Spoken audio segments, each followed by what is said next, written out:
오늘은 김현 변호사에게 무척 설레는 날입니다. 같이 타고 가도 될까요? 네, 같이 가요. 네네. 제49대 대한변호사협회장 취임식이 있기 때문입니다. 차 속에서도 카톡하느라 분주합니다. 저희 집행부 네. 27명 단톡방이 있습니다. 거기서 웬만한 중요한 거는 계속 논의하고요. 그리고 오늘은 그런 내용이 또 들어왔네요. 법원이 변호사 몸수색도 하고 주머니 검사까지 한다는 제보가 들어왔어요. 그래서 이래서는 안 돼서 우리가 실태 파악을 하고 법원에 항의해야 될지도 모르겠습니다. 금속 탐지기 그거 지나가는 건 그건 상관없어요. 그거는 뭐 법원의 최소한의 그 자유 조치니까 그것까지는 괜찮은데 몸수색하고 주머니 수색까지 한다는 건 이건 말도 일반인도 그래서는 안 되는 거예요. 주머니 수색을 왜 하나요?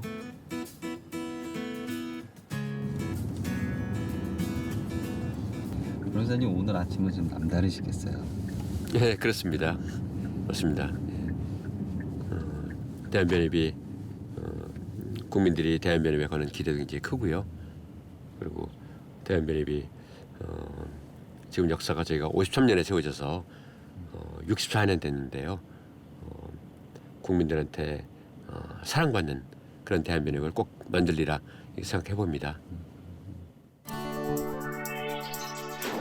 사법연수원 17기, 미국 코넬대 법학 석사, 미국 워싱턴대 해상법 박사, 미국 보글앤케이치 로펌 근무, 뉴욕주 변호사, 법무법인 세창 대표 변호사, 대한변협 사무총장, 서울지방변호사회 회장, 그리고 제49대 대한변호사협회 협회장입니다. 서울 강남구에 위치한 대한변호사협회, 저는 법조의 갈등을 해소하고 힘찬 목소리로 공약을 발표합니다. 이루어내겠습니다. 법조 대화합위원회를 발족시켜 법조 화합의 새로운 장을 마련하겠습니다. 정경유착의 고리를 끊고 경제적 집중을 완화하며 사회적 약자를 배려하는 입법이 이루어지도록 노력하겠습니다. 원로 법관제 도입과 같이 전관예우를 근본적으로 방지하는 제도를 마련하고 법조 비리를 철저히 조사하겠습니다. 기업의 불법 경영을 근절하기 위해 모든 상장 기업에 준법 지원인을 두는 방안, 아파트 감사 제도와 같이 국민의 일상생활과 직결되는 문제에 관해 입법을 추진하겠습니다. 사회 현안에 목소리를 강하게 내되 여야, 보수, 진보 어느 쪽에도 치우치지 않고 균형 감각 있는 공평무사하고 정의로운 대한변협을 만들겠습니다. 항상 응원해 주시고 깊은 관심과 애정을 가져주시기 바랍니다. 대단히 감사합니다. 겸손한 배꼽 인사로 자신을 낮추는 김현 회장. 하나, 둘, 셋. 대한변호사협회는 2만 명이 넘는 회원을 가진 대규모 민간 단체입니다. 그리고 그 핵심에 김현 회장이 있습니다. 김현 회장이 취임한 지 3달째 제가 대한변협사무실로 찾아갔습니다. 대한변호사협회는 강력한 영향력을 가진 공익단체입니다. 안녕하세요. 어떠세요? 요새는 좀 일 시작하시니까. 네, 덕분에 회장으로. 분적이 지냅니다. 이제 벌써 3달째입니다. 그러니까 요새는 네. 변호사 업무는 할 시간이 안 되시죠? 네, 요즘은 못하고 있습니다. 그냥 상근으로 이 아침부터 저녁까지 회관 지키고 있습니다. 주로 일과는 뭐 이렇게 네, 외부 일단 인사들 만나고. 국회를 많이 가고요. 네. 국회 가서 제 설명할 일들 그 논의할 현안들이 많아서요. 네. 국회 많이 가고. 김현 회장 사무실에는 자신이 할 일을 일목요연하게 적어놓은 김현 협회장 버킷리스트가 있습니다. 98가지나 됩니다. 욕심도 많습니다. 진보공간 지금 담당 직원 한국 해드렸고요. 여성 변호사회 진모공간 및 담당 직원 비치. 그거 해드렸고요. 또 위원회를 대폭 늘려서 위원 확대 예. 및 문호 개방. 예. 문호 개방은 뭘? 그동안은 굉장히 엄선해서 받았습니다. 각종 위원회를. 저는 그걸 대폭 개방해서 하고 싶은 사람은 다 받아줬습니다. 상임이사의 의사로 공개. 이거는 비밀스러운 사항도 굉장히 많은데요. 예. 과거 회장님들은 공개 안 했습니다. 저는 그렇지만 투명하게 회무로 운영해야 된다고 생각해서 맨 마지막 게 뭔가 한번 볼까요? 요즘 거는 유사시기학 유사시기학 장기적 장기적 통합입니다. 아. 이건 장기 과제여서 되게 논란하는 네, 이거는 아마 10년은 걸릴 겁니다. 제가 보기에는 이 중에 제가 한 반은 할 수 있을 것 같아요. 그 진짜 대통령이 바뀌었잖아요. 네, 그렇습니다. 바뀐 다음에 이쪽 그 예. 변호사 협회나 변호사들하고의 관계 예. 앞으로 좀 바뀔 그런 것들도 있을 것 같은데요. 그렇죠. 저는 큰 기대를 하고 있습니다. 대통령이 저는 문 대통령을 잘 압니다. 그분도 저를 알고요. 그래서 가능하면 청와대 방문도 해볼 생각입니다. 여태까지 역사상 한 번도 그런 일이 없었거든요. 변호사였잖아요. 문재인 대통령. 그랬죠. 네. 노무현 대통령 이래 두 번째 변호사 대통령입니다. 그리고 이분은 순수 재야 변호사 출신입니다. 법원 검찰을 거치지 않았죠. 그래서 변호사를 시작한다는 거의 어려움을 잘 아는 분입니다. 거기다 이분은 인권 변호사입니다. 인권에 굉장히 관심이 많죠. 그래서 저희가 두 가지 기대합니다. 하나는 우리 변호사들이 우리 사회에 많은 기여를 할 수 있다는 거, 그 점을 이해하실 거라고 생각하고, 또 법 취지 확립, 그거를 관심이 많을 거로 생각을 합니다. 그래서 저희 목표하고 같다고 생각해요. 이번에 검찰 개혁 이제 막 시작하려고 하시는데, 그것도 저희도 사실은 중요하다고 생각하거든요. 그리고 그분의 마음을 잘 알고 아마 그분 임기 5년 동안 그리고 제 임기 2년 동안 아마 많은 대화를 할 수 있을 것이고 저희 변호사 단체가 하는 일을 이해를 많이 해줄 거라고 생각을 합니다. 구체적으로 같이 아니면 정부에서 해주기를 바라는 그 중에 두 가지만 말씀해 주실래요? 하나는 준법 경영을 하기 위한 준법 지원인 제도를 모든 상장 기업에 도입하는 겁니다. 제가 서울 변호사 회장할 때 도입한 제도가 준법 지원인입니다. 변호사가 회사에 가서 그 회사가 하는 의사결정이 법과 정관에 맞는지 그걸 감시하는 역할입니다. 그리고 평소에 임직원을 법률교육을 시키는 일입니다. 그럼으로써 준법 경영을 할 수 있죠. 준법 경영하면 회사의 경쟁력이 강해지고 투자자들, 국민한테 도움이 됩니다. 두 번째는 두 번째는 법무 담당관 제도입니다. 지방자치단체에 지금 법치행정이 제대로 안 되고 있습니다. 그래서 소송하면 판판이 치고요. 그래서 그거를 유능한 변호사가 가서 지방자치단체에 조례 만드는 거 도와주고 소송도 담당하고 모든 행정이 법에 맞게 되는지 그거를 추진할 겁니다. 네. 그 밖에도 많은데 그 두 개가 대표적입니다. 신임 협회장의 버킷리스트 1순위는 징벌적 손해배상의 도입. 제가 제일 먼저 하고 싶은 것은 징벌적 손해배상입니다. 고의로 어떤 불법 행위, 나쁜 짓을 했을 때 그런 기업에 대해서 보통 손해배상보다 훨씬 더 무거운 손해배상을 가하는 거죠. 그래서 그런 잘못된 기업들한테 경고를 주고 다른 기업들이 좀 더 안전 조치를 하게 하고 또 소비자들, 억울하게 피해를 입은 소비자들한테 충분한 보상을 하는 겁니다. 징벌적 손해배상 제도란 가해자가 악의적으로 피해를 입혔을 경우에는 손해액보다 훨씬 큰 금액을 배상토록 하는 제도입니다. 재발을 막기 위한 국가적 처벌의 성격을 띠고 있습니다. 다국적 기업인 옥시의 가습기 살균제 사건은 국내의 사용자 중 1,000명 넘게 사망했다고 신고한 대한민국 역사상 최악의 화학 참사입니다. 고의로 배출가스 조작을 한 것이 밝혀진 독일의 자동차 제조회사 아우디 폭스바겐. 한국 현지 사장은 혐의를 부인했습니다. 심지어는 100만 원 상당의 자동차 수리 쿠폰으로 입막을 하려는 꼼수도 부렸습니다. 그러나 미국에선 3조 원대의 벌금이 확정됐습니다. 우리나라에서는 고작 141억 원 벌금, 무려 200배가 넘게 차이가 납니다.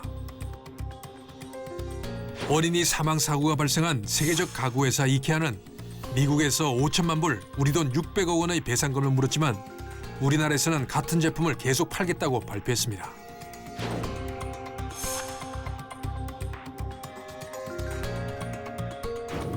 이번에 옥시와 폭스바겐, 그다음 이케아 네. 다 선진국에서는 정말 조심하고 손해배상도 성실하게 했습니다. 그렇지만 우리같이 징벌적 손해배상이 없는 나라에서는 대충 하고 소송이 오면 마지못해 조금 주고 말았습니다. 어느 게 더 소비자한테, 국민한테 도움이 되는 제도겠습니까? 징벌적 손해배상이 실시 중인 미국에서는 기업이 고의적, 악의적으로 잘못해 피해가 발생했을 경우는 천문학적인 금액을 배상해야 합니다. 기업은 당연히 조심을 하게 됩니다. 김현 변호사는 징벌적 배상법의 도입을 지속적으로 노력해왔습니다. 그리고 작년 말에는 박영선 의원과 함께 법안을 제출했습니다. 그리고 버킷리스트에 우선순위 1위를 차지하고 있는 징벌적 손해배상이 일부 성과를 거뒀습니다. 성과가 있는 것은 별 표시를 해둡니다. 제가 2년 전부터 정말 애정을 갖고 추진해 왔는데요. 징벌적 손해배상을 지지하는 변호사 모임을 결성해서 1,000명의 회원입니다. 그래서 1년간 노력 끝에 지난달에 제조물 책임보호 개정안이 통과됐습니다. 네. 그래서 고의로 아주 불량한 제품을 만든 제조업자는 보통 손해의 3배까지 배상을 하게 그렇게 개정을 했습니다. 그래서 제조물에 한해서 이미 통과가 된 겁니다. 그렇지만 저희 목표는 우리 생활 전 분야에서 민법을 거쳐서 제조물뿐 아니라 다른 무슨 뭐 환경, 노동, 그리고 보통 무슨 계약관계 이거 다 적용되도록 그렇게 하는 것이 목표인데 민주당이 그 공약이 징벌적 손해배상입니다. 그래서 아마 이번 그 정권 내에서 그것이 통과되지 않을까 기대하고 있습니다. 그렇게 바뀌면 어떻게 달라질까요?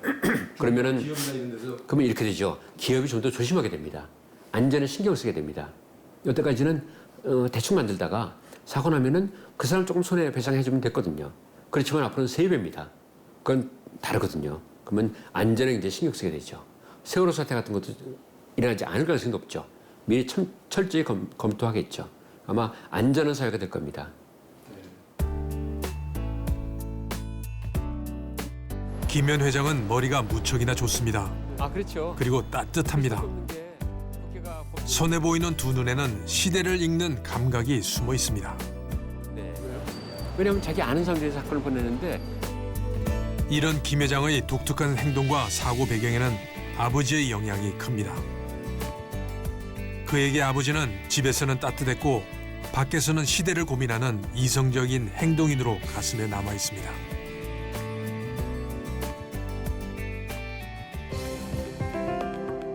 진보적 사고로 가슴을 울리는 시를 써온 고 김규동 시인이 김현 회장의 아버지입니다. 누구에게나 아버지는 영웅이지만 김현 회장의 아버지 사랑은 남다릅니다.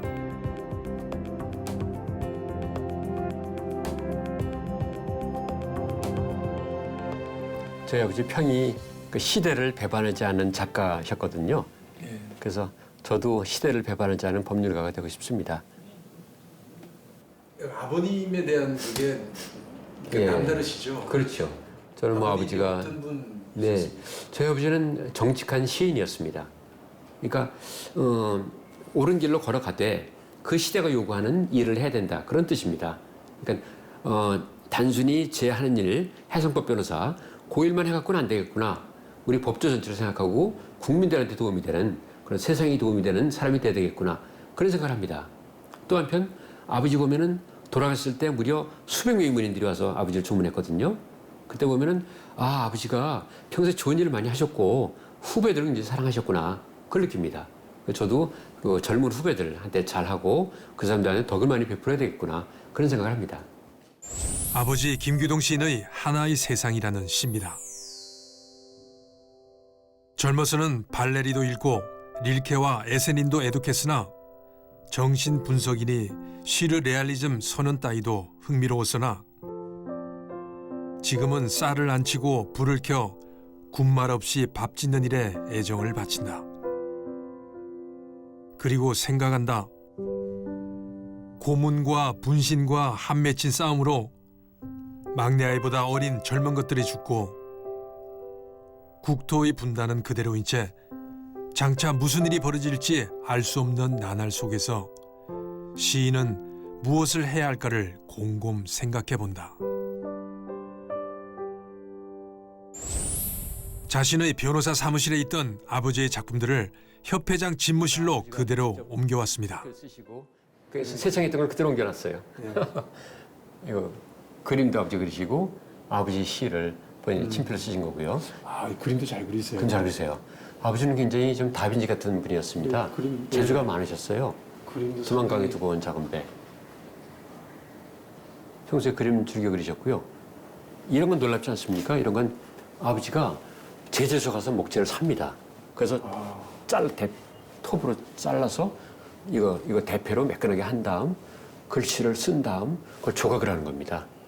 이거는 뭐 그 음각이니까 이거는 차라리 쉬운데요. 미술적인 그런 감각. 뛰어나세요. 저거는 양각입니다. 이거 만드는데 하루 종일 해서 일주일 걸립니다. 아, 대단한. 하루 종일 해서. 그 다음에 아버지가 니스칠도 하시고 심지어는 저 고리까지 아버지가 한 겁니다.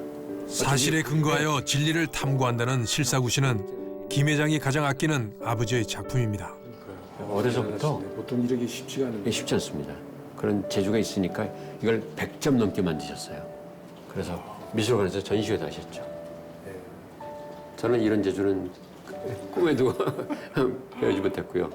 글씨도 잘 쓰시죠, 상당히. 예.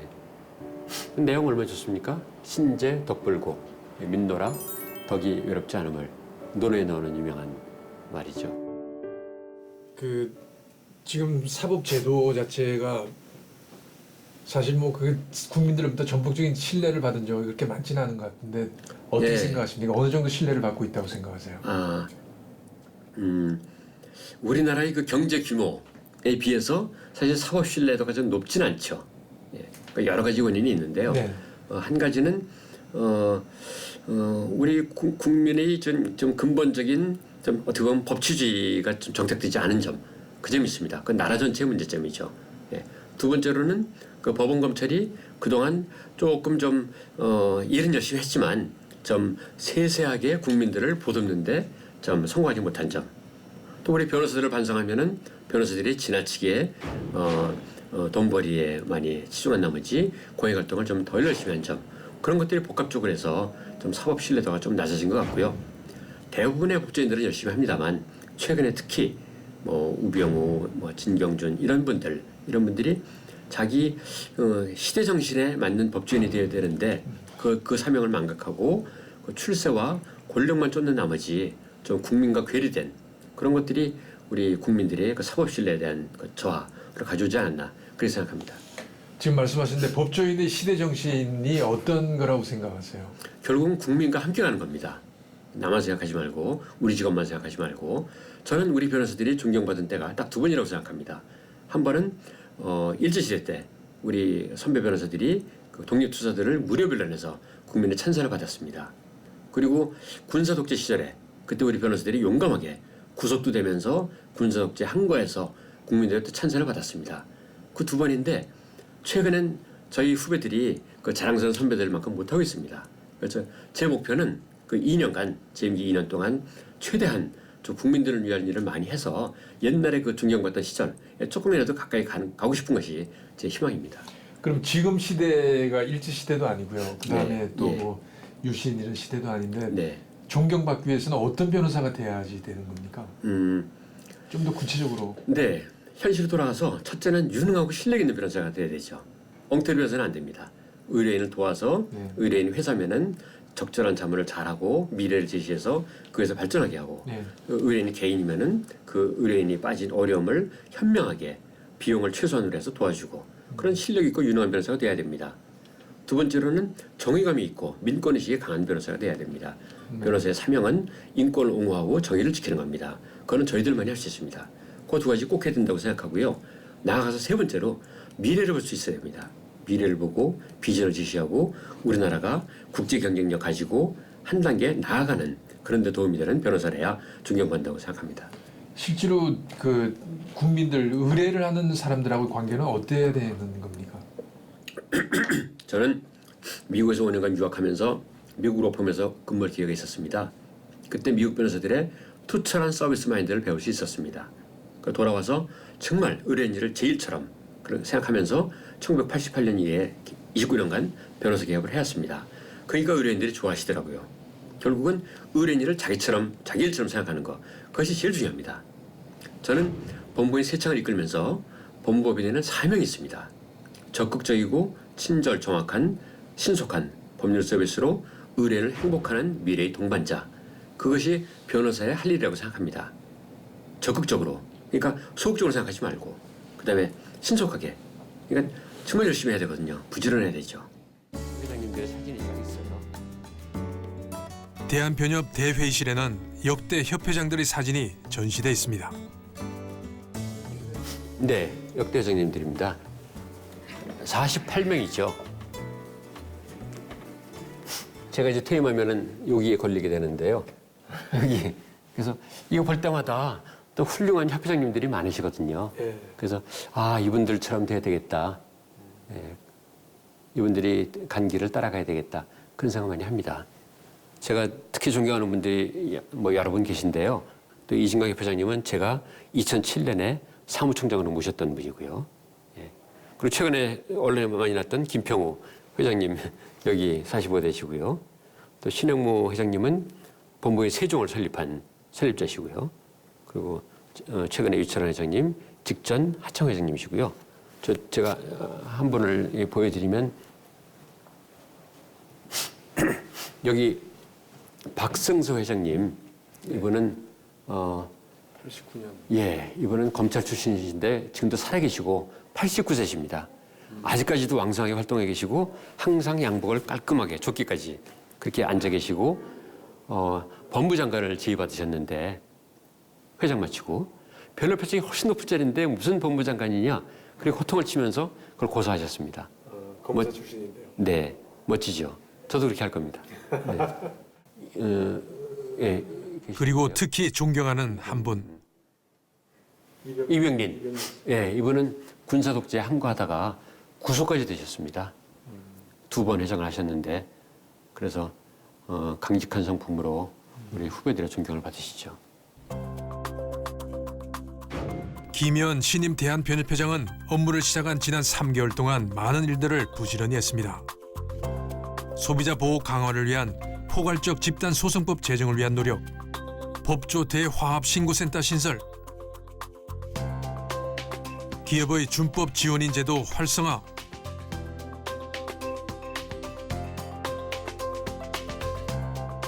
변호사 수를 조정하기 위한 세미나 등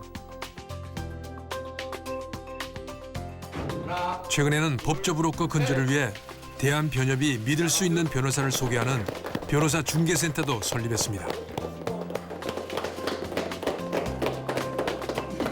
이제 국민들은 쉽게 법률 조력을 받고 또 변호사들은 투명하고 안전하게 법률 서비스를 제공하고 그런 걸 마련하고자 이렇게 중개센터가 오늘 시작했습니다. 사실 이게 결코 쉬운 일은 아닙니다. 어깨가 천근만근 무거운데요. 그러나 협회장님께서 법조 브로커 이제는 더 이상 안 된다. 이제 변호사들도 국민과 더 친근하게 그리고 더 섬세하게 국민을 섬기는 법조가 돼야 된다. 이런 취지를 갖고 계셔서요. 저도 부족하지만 힘껏 돕도록 하겠습니다. 감사합니다. 모두가 단결된 모습입니다. 2017년 5월 현재 대한민국 변호사는 22,706명. 변호사가 넘쳐나고 있습니다. 경쟁은 치열해지고 젊은 변호사들은 일자리를 찾기가 어렵습니다. 이전에는 쉽게 할 수 있었던 공익 변호사조차도 경쟁이 치열합니다. 억대 연봉은 옛말이 됐습니다.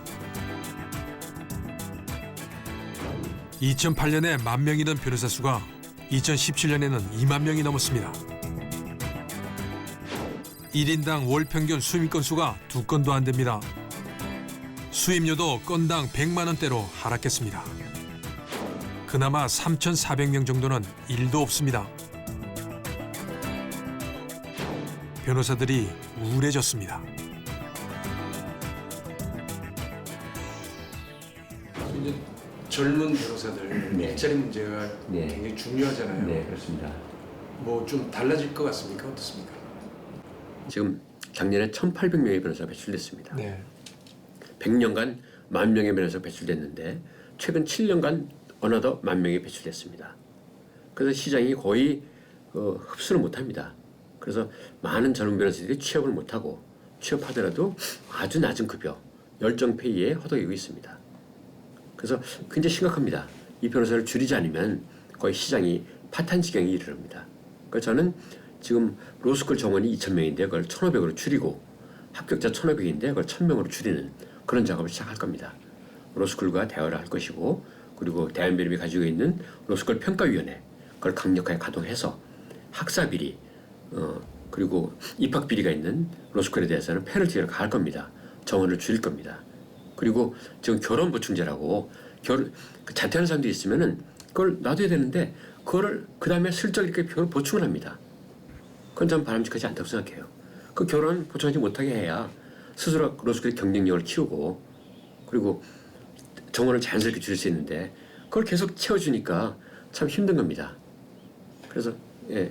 숫자가 많아지면 네. 이게 이용자 입장에서는 의뢰인 입장에서는 숫자가 많아지면 네. 수입료도 떨어지고 네. 더 이로운 점도 있잖아요. 경쟁이 안 떨어집니다. 많아지면 저희는 예. 경쟁이 많아지면 저희는 예. 더 좋아지는 거 아니에요? 근데 그렇지 않습니다. 왜냐하면 사무실을 유지하는데 최소한 수입료가 필요합니다. 그러니까 아무리 변호사 많아져도 그 사람들은 그 절대 그 요구액이 있습니다. 그 금액은 반드시 받죠. 그리고 의뢰인이 없으면 의뢰인을 만듭니다. 예를 들어 소송이 안 되는 사건을 억지로 소송이 된다고 해서 소송을 만들어서 뭐 패든 말든 수입료를 챙기는 거죠. 그리고 나쁜 일을 하는 변호사가 많이 생깁니다. 미국이 그렇습니다.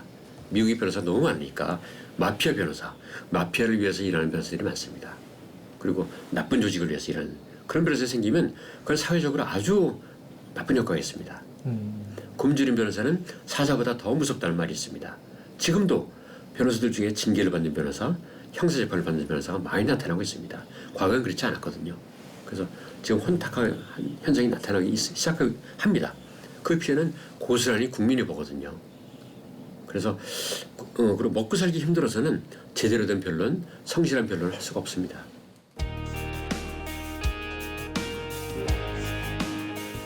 욕심 많은 김현 신임 회장은 항상 활기가 넘칩니다. 98가지의 버킷리스트는 거의 단골 이야기 주제입니다. 인지대는 우리나라는 인지대가 너무 높습니다. 송가에 총구액의 대충 한 0.5%가 인지대입니다. 왜 이렇게 높아요? 그거는 남소, 지나친 소송을 막기 위한 어떻게 보면 그 행정 편의주의적인 그런 법원 중심적인 사고방식입니다. 재판이 너무 많아지면 법원이 힘들죠. 네네. 그렇지만 그렇지 않으면 피해자는 국민입니다. 내가 큰 소송을 하고 싶은데 인지대 때문에 못합니다. 그리고 항소하면 인지대가 2배가 됩니다.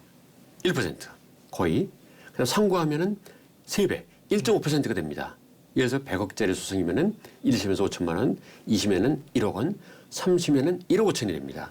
그래서 의뢰인 중에 재판을 졌는데 인지대 때문에 항소를 포기한 경우가 굉장히 많습니다. 이건 국민의 재판받을 권리 침해죠. 반면에 미국은 어떤지 아십니까? 미국은 거의 모든 주가 정액입니다. 약 20만 원 내지 50만 원입니다. 200불 내지 500불. 아무리 큰 소송도. 그러니까 미국에서는 법률 문화가 굉장히 발전했죠. 누구든 큰 소송을 제기할 수 있으니까요. 부담 없이. 나발될 수도 있잖아요. 그러면. 그럴 수도 있지만 그건 법원이 통제하는 거죠. 법원이 뭐 그냥 또 이런 문제가 있습니다. 나중에 소송을 지면 소송 비용은 그 패소자 부담입니다. 네. 그것 때문에 함부로 못하죠. 근데 일단 소송을 제기할 수는 있죠. 그러니까 그 형평을 기하는 겁니다. 원고한테는 쉽게 할 수 있게 하고 그다음 함부로 못하게 하는 거는 소송자 부담 원칙 그걸로 견제하고 이렇게 하는 거죠. 그래서 저는 인지대 감액 꼭 이루어진다고 생각합니다. 김현 회장의 사무실은 외롭지 않습니다. 책상 위에 가족이 있고 항상 존경하는 아버지 김기동 시인이 같이 하기 때문입니다. 2년의 재임 기간 동안 실천하고 싶은 버킷리스트 98가지. 항상 김현 회장의 가슴을 압박하고 있습니다.